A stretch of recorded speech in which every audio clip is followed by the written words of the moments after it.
What if the most powerful king in history was cursed to crawl like a wild beast for 7 years? Was it madness or divine punishment? The great city of Babylon shone under the golden sun, its towering walls unshaken, its hanging gardens swaying in the warm breeze.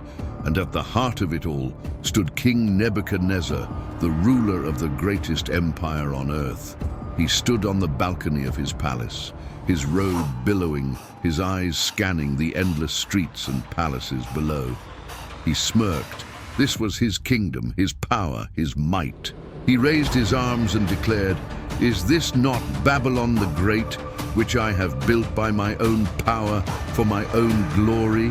The words had barely left his lips when the sky darkened. A deep rumble echoed through the heavens, and a voice not of this world thundered through the air.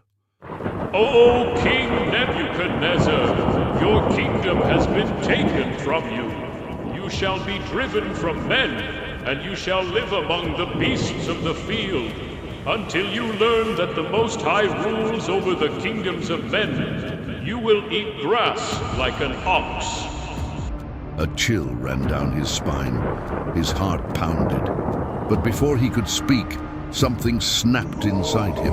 His breath grew ragged, his vision blurred. His hands trembled, his fingernails stretched, curling like claws. He fell to his knees, gasping, and then his mind shattered. He screamed as his body convulsed, muscles twitching under his royal robes. The servants backed away in horror. His crown fell from his head, rolling across the marble floor as his human thoughts faded. He ran, not through the palace halls, but out into the wilderness. The once mighty king crawled on all fours, his once proud voice reduced to guttural grunts. He felt no shame, no memory, no identity, only hunger. The scent of damp earth and grass filled his nostrils, and without a second thought, he lowered his mouth to the ground and began to eat. His skin roughened, the sun scorched him, and the cold of night pierced his bones. His hair grew long like eagle's feathers, his nails curved like talons. For 7 years, he lived as a beast, forgotten by his kingdom, his name spoken only in hushed whispers. The once feared Nebuchadnezzar was now a creature of the wild, unrecognizable, broken, lost.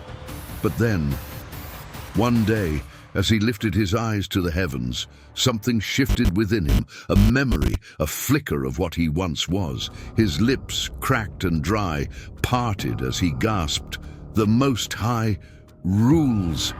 And in that instant, his mind returned.